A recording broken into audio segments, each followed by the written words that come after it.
Sworn to avenge. I'm Alex Jones, your host. And I am the Sentinel.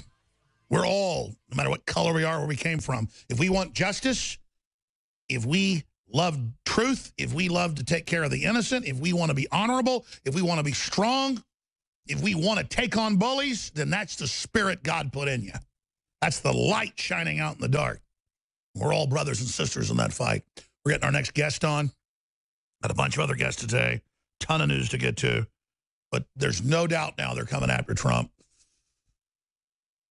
The corrupt, evil Mueller, who covered up for just outrageous Islamic terror, crimes, Clinton corruption, espionage by the communist Chinese, is now saying they're going to look into every bank account, every transaction, stuff that's non-Russia related, trying to bring down President Trump because he told the special interests that had hijacked our country and transferred the power to the TPP and to NAFTA and GATT and these international agreements. He said, no, we're not turning off all our coal when nobody else does. We're not going to have wide open borders and order the Border Patrol not to stop people coming across illegally. And that's down 69%. And so they're panicking. Now, briefly, we got free shipping until the end of July. In trouble for doing this. And they got antitrust suits going on where they let leftist groups, and they expunge the internet for Hillary and cover up all her corruption and Obama and the rest of it, where they let these little knighted groups, these little super mods go around and say, oh, we find this offensive, oh, we find that offensive, and then just put a strike on your account and they're set to shut down our channel, which is, I've already told Google before, and the last time they pulled this and they backed off, lawsuit's ready. We've got your internal documents where you hired the company to delist us. We got a bunch of other stuff too, which is fine. And I know it's a big, huge corporation and everything else. You let your little communist mods go around and do that. You give us the standing, take down the channel with billions of views, and you are going to have a big publicized, big, fat, juicy, successful lawsuit on your butt. And you think the stuff in Europe's big? Just get ready. I don't want to sue people, but it's all ready, and I'm done. So you people thinking you're having a victory out there trying to shut us down, just get ready. And the next person puts a false copyright claim in too. I promised, and it's ready. I'm going to sue you. It's got to be done. I've made the decision. I'm done. Oh, and people that like to sue us and then secretly pay us to drop the lawsuit, I figured that scam out, where you want to make it look like we're fake news. You're going to get sued too. Anybody else, false lawsuits, you're getting sued. Guaranteed. Set your watch and warrant by it. Put it in the bank. You can guarantee it. You can guarantee it. Now, joining us is an individual who was successful in libertarian conservative media in Canada. And, of course, Inside Shenanigans went on to blow that up. And he joins us, Ezra Levant, founded the Rebel.media. It reaches hundreds of millions of people now every month. They've had their share of folks trying to censor them and shut them down. They're international. I really admire their lineup of folks, from Tommy Morrison right through to Gavin McInnes and so many others. Again, I'm not in competition with the Rebel. I'm glad they're there. We're in this together. TheRebel.media, it's subscription-based, just like you buy our products to support us. You just subscribe with them, and you're building a new media. And the more of us there are, the better. The safer it is. So he just got back. We almost sent Joe Biggs to do this, but it fell through. And other groups are involved to go in with former special forces and some patriots. We'll just leave it at that. I know about other groups, not this particular one. But I know for a fact Eric Prince does good stuff out there. They call him a mercenary. He's not, in my view. He's exposing the pedophile rings, you name it. I don't know if that's the group financed him. But to go in and actually save Christians being murdered, slaughtered, put into sex slavery in the few cities left that ISIS/Al-Qaeda has control of. So that's something I know Eric Prince has been doing for years behind the scenes, saving thousands and thousands of Christians every few months. Well, this gentleman went into Iraq, into the most dangerous areas. Ezra Levant, he just got back. So, again, we want to thank him for his courage and what he's doing to talk about this. And the Washington Post saying Trump's a Russian agent today, basically, for going along with the Pentagon program that's 5 years old of not backing ISIS and telling the Democrats no. They're now saying that that's a Russian program helping Moscow, that we're not backing the Wahhabist ISIS, al-Nusra, al-Qaeda. Well, you just came back from there where they admittedly sometimes rape little girls to death. So Ezra Levant, founder of the Rebel.media, thanks for joining us. Well, Alex, it's a pleasure to be here. And first of all, thank you for your kind words about the Rebel. You're a real trailblazer in alternative media, and that's what we need these days to cover stories that are off the official narrative. And Alex, the media and politicians and diplomats never stop talking about Muslim migrants. They call them Syrian refugees. Most aren't Syrian, most aren't true refugees. But ignored are the Christian refugees who are actually at risk of genocide. Here's a quick fact for you. In 2017, the official United Nations budget to help Muslim refugees is $4.7 billion. But no one is waging a genocide against Muslims. There's no ethnic cleansing of Muslims, but there is ethnic cleansing of Christians in the Middle East, and they're not even allowed to go to these UN refugee camps because those UN refugee camps are dominated by Muslim extremists. The Christians, if they flee there, will be violently assaulted there. So these Christians are forgotten. And we went to these ancient Christian towns where they're literally being ethnically cleansed by Muslim terrorists. Break it down, because this is simply amazing. These are the forgotten people. Yeah, I mean, these are ancient Christians who actually still pray in Aramaic. That is Jesus's language. Some of these Christian communities have been there for 1,400, 1,500, 1,600 years, and it used to be a Christian area, just like Egypt used to be Christian, just like Turkey used to be Christian. Istanbul used to be called Constantinople. But over time, wave after wave of Muslim jihad has ethnically cleansed the Christians. They kill the men, and they take the women as rape slaves because that is officially permitted in the Quran. And so I met a Yazidi woman in Germany when I was on another trip. Yazidis are not Christians. They're not Muslims. They're an individual ethnicity, but they have blonde hair and blue eyes, Alex. So the Muslim terrorists prize these women as rape slaves. I met a Yazidi rape slave who said she lost track after she was raped 240 times. And you have to understand, in the Islamic State, that's not a crime. That's actually officially sanctioned. That's one of the ways they pay their terrorists is in stolen property. And Linda Sarsour won't even come out and criticize it. No, and what breaks my heart, Alex, is I went to these Christian towns and I saw these all Christian refugee camps. These people are completely ignored. Politicians, the media, diplomats, NGOs, they favor the Muslim refugees, but they ignore the Christians. I say we've got to sort the lambs from the wolves, Alex. Most of the people flooding into Europe are not lambs. They're wolves. Well, even Interpol admitted 80% are military-age men. But expanding on that, I've seen the statistics where less than 1%, in fact, it was just a few sub-points, of the refugees are Christian. And then Obama, jokingly about a year ago, said, well, we just can't only let in the Christians.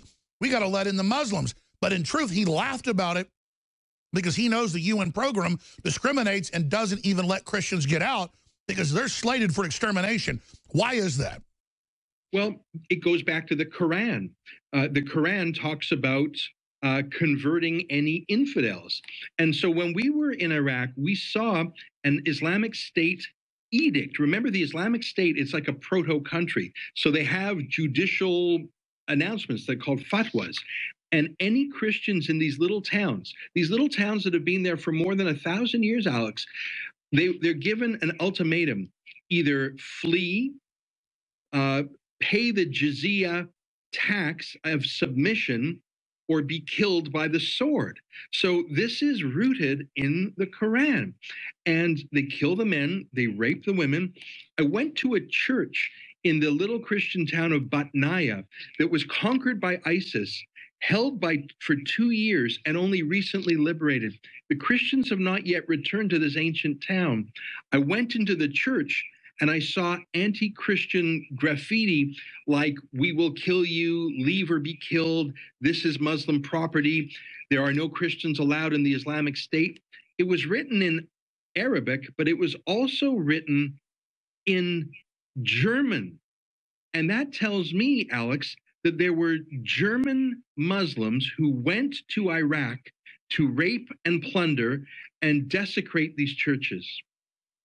And under this whole Islamic rebellion, Arab Spring that the Democrats, the globalists, the NATO and others and the UN have been behind publicly, military-aged men go like on Hajj, basically, but jihad, where it's like a pillaging, raping vacation where they go out to earn their bones and have their rites of passage, raping, killing, murdering. I mean, this is all admitted, and the UN brags that this is all part of their replacement plan for Europeans. I mean, why is the left so in love with Orthodox Islam? Well, I suppose it's the same reason that the left was so sympathetic to the Soviets during the Cold War. Leftists always side with the most acute enemy of Western civilization. Until the fall of the Berlin Wall, leftists sided with the Soviets because they thought, well, that's the counterweight to Western civilization. Today, it's radical Islam. So it's not just that the radical Islam is an enemy of the West. It also is an opportunity for these virtue signaling leftists to show how open-minded they are, that they will tolerate their own enemies. What's so ironic to me, and this is what I never understand. That's why we've seen a lot of these leftist women go to be the sex pleasure objects, including quite attractive women from all over Europe and the U.S., go to literally live in fleas and ticks with guys that wipe their butts with their left hands and just stink like pig demons. But women just go and worship the filthiness and worship the fleas and ticks and lice. I mean, I'm not kidding. These women are just loving this because I guess they're so cuckolded from men groveling and kissing their butts in the West and putting them on a pedestal. They don't like that. But to be savagely just treated like slaves, they love it. It's terrifying in Mosul, which is the big city that the Islamic State recently lost to Allied forces. There were some Canadian women who voluntarily went out there. They either go to be halal prostitutes to service these men, or they're duped in some way, or they want to be part of the jihad. It's really troubling. But you make a good point. A lot of these terrorists, they come from the West, go to Syria and Iraq, they get a taste of terrorism, rape, murder, defacing Christian objects. And then they come back to Europe and go to the anti-racism concerts to openly rape, and the police just stand there and guard the raping, and then judges rule, well, this is a Muslim. He's allowed to rape. It's his culture. Well, and the thing is, they're coming back as battle-hardened veterans in a way because they did it in Iraq and Syria, so they've tasted blood. And whatever moral compunction they might have had, they're over it. So they're numb to violence. They love it. They practice it. And now they've returned to the West. And throughout Europe, and we've seen this, terrorist attacks in Belgium and France in particular have been from ISIS terrorists who learned their trade in Iraq and Syria and have come back to the West. And you know what's crazy? We have Ezra Levant, the founder of the Rebel.media, amazing television radio network, news site that's reaching tens of millions a day now. We're not exaggerating. I can't come up with words to describe how much worse it is than we're saying, because by the minute more insanity comes out. I mean, we have videos in Sweden and Germany of them holding women down and lines of men raping them, and the police are 50 feet away and do nothing. I mean, I mean, they literally rape little kids in pools, and the police say, well, that's their culture. I mean, it is just insane asylum. I'm just wondering. And then meanwhile, they're saying Trump's a Russian agent because he just killed the Obama program to arm ISIS. We'll be right back. Stay with us. We should have him back on soon about his whole story, you know, having a successful kind of the Fox News of Canada, but more libertarian. That all got shut down even though it was successful, and he started this a year and a half ago or so. But just getting back to Iraq and what's happening as the final cities of the liberal, globalist, Saudi Arabian-backed ISIS fall, we have the Washington Post saying Trump ends covert CIA program to arm anti-Assad rebels in Syria, a move sought by Moscow. Well, the Pentagon said stop doing it 5 years ago to Obama. So just because Russia's aligned, not wanting to back radical Islam, blowing up every church, sex slaving everyone, how does that make Trump bad? I mean, I've got Democrats all over the news now saying No one's allowed to talk to Russians. Why Trump at a dinner at the G20 talked to Putin. It was a dinner. They seated his wife by him. The G20 did it on purpose, probably, to say Trump was some agent. They're trying to paralyze the president. How do you think all this is going? Yeah. Well, I tell you, it has been terrifying that all of these so-called militias in Syria, they have undermined Bashar Assad, who I'm not going to say he was a good man in any way, but he was at least a protector of the Christians. Same way, I mean, and without him, look at the anarchy. Same thing in Libya. Muammar Gaddafi, not a liberal civil rights lover like we expect in the West, but at least he held back the Islamist wave. Same with Hosni Mubarak in Egypt. So we made the perfect the enemy of the good. I'm not saying I would like to live under any of these Arab dictators, but the hell that was unleashed when they were toppled was far worse. And let me say, the Christian community in Iraq, it really is being ethnically cleansed. That's why we went over there. Alex, I'm a Jew. And so I looked at this ethnic genocide against Christians through the eyes of someone who understood the Holocaust. And I see so many analogies. Or the Armenian genocide. It touches everybody's heart to just see people being, whole families hunted down, the men killed, the women raped, murdered, thrown away. Well, and that's the thing. Armenia was just north of there. So these Christians have a really tough go. So we went there to document the Christian genocide and to bring a little bit of humanitarian relief. And if people want to see our videos, they can go to SaveTheChristians.com. We've put up about 15 videos, including from these destroyed churches. You can see them at SaveTheChristians.com. And if you want to help with our humanitarian efforts, you can do that too. And I want to tell the story of these Christians because so many people ignore it. They're obsessed with the Muslim refugees. No one's killing Muslims. You're absolutely right. And again, the UN's basically not letting Christians get out. We should do another video showing, remember Obama laughing last year going, oh, we can't let the Christians out. We can't just take care of them. No, he's blocking them on purpose because he is a closet Islamicist. It's been proven. Yeah. Well, and hopefully those numbers will change now that Donald Trump is choosing the refugees. But like so you said, the Christians can't go to the refugee camps to begin with because they'll be killed by the religion of peace. Yeah, that's true. Well, listen, Alex, I appreciate you spreading the word about this, and thank you for your kind words. We're going to keep up this fight because it's the one group it's okay to demonize in Western civilization is Christians, and it ought not to be that way. And I know you stand up for their civil rights, and we do too, my friend. Absolutely. Well, folks can find out more, again, at therebel.media. And I absolutely, for the Nightly News, want to get you back on and review some of the boil down or highlights of the amazing videos you've got posted. This is real journalism and dangerous. So thanks for doing that, Ezra Levant. Thank you, my friend. All right, hour number 3. We're going to get to a ton of news I haven't hit. More on McCain, more on the witch hunt against Trump, more on the economy, so much more. Thank you. We've got John's segment that Nancy Cumia going to host the 4th hour. John McCain, I'm not a fake. And so I'm not going to sit here and tell you that I am having nightmares over the fact that John McCain has a big fat brain tumor or had it removed and that it's probably not going to be operable and that he won't be with us for too much longer. Just not going to lie to you and tell you I'm losing sleep over it. But I'm also not going to tell you I'm glad he's dying because I'm not. I'm very, very sad for John McCain. He is a very, very twisted person.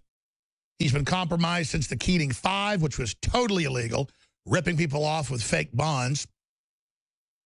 And you go back to Hanoi Hilton, where he was taken care of for giving him all the secrets. That's been confirmed. The guy is not a hero in my view. Of course, Donald Trump knows that when he said that McCain's no hero. His dad was an admiral, the head of the Pacific Fleet. He's a consummate insider. But that said, death is the great equalizer. And I don't take pleasure when I heard David Rockefeller died. I don't take pleasure when I heard Zbigniew Brzezinski died. I won't take pleasure when I hear that George Soros is dead. But I'll tell you this, I will feel relief. Because these are very, very, very, very bad people. And I'm not going to play along with everybody that's virtue signaling, saying, oh, our hopes and prayers go out to John McCain and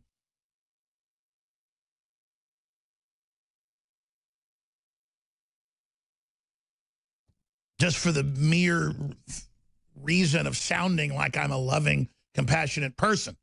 Because it's hard to say nice things about John McCain when he's so evil and funded Al-Qaeda and funded ISIS and did all this. But the Bible says pray for your enemies. So I can't help but say pray for John McCain. But I don't even like saying it. I'm just being honest. But I guess pray he wakes up. Pray he, turns around and there's some good left in him. And that he repents for funding and supporting the massive Middle Eastern destabilization, turning radical Islam loose on other Muslims, Christians, you name it. I mean, it's just the guy quarterbacked, as Tim Kaine said. He's the chairman. In fact, let's pull up Tim Kaine's tweet. I saw it last night at about 7:30, right when it went out. So I was searching McCain news when the brain tumor news broke. There it is. Thinking about my hero, my chairman, my friend, John McCain, stay strong, his chairman. Because let me tell you something. He is chairing not just committees. He's chairing the operation to bring down the Make America Great movement and to put the deep state back in full control. And he's all about bringing in radical Muslims and going after our guns. And he supported original Obamacare. But, of course, we haven't seen Obamacare repealed because it's what the Republican scumbags at the top wanted. They're the same ones against Trump, the never-Trumper filth. They have some good rhetoric. They have some good talk, but they don't deliver. So the media will probably edit what I've said about McCain, take it out of context, and say, I'm glad he's dying. I'm not. I've told you what I really think. It's nuanced because the world is complex. I don't like McCain, but at a spiritual level, it feels like bad luck to me to say, he's getting what's coming to him or something like that, hypothetically, because I don't take pleasure in it. But when somebody is a convicted pedophile or been caught with hundreds of kids like Sandusky and the deputy pope and people, and they're particularly in priest robes because they love to carry out the Satanism that way because it's more blasphemous. And they're just such defilers that, I'm glad when pedophiles die.